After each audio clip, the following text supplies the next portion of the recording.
na-excite ako na mag-play ng isang governor, power-hungry, na si Esmeralda Vergara.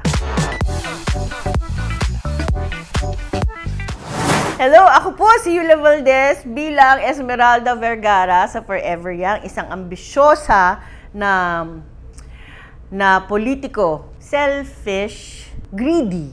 Lahat ayaw niyang umalis sa kanyang pwesto. Sa Kim siya, ambisyosa, hindi siya makontento sa kung anong meron siya. Gusto niya more.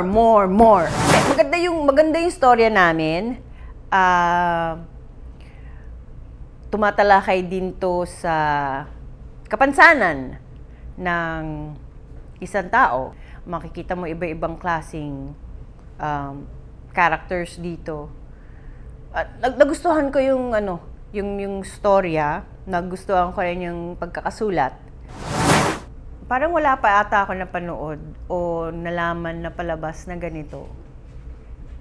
So, abangan ninyo dahil kakaiba ito.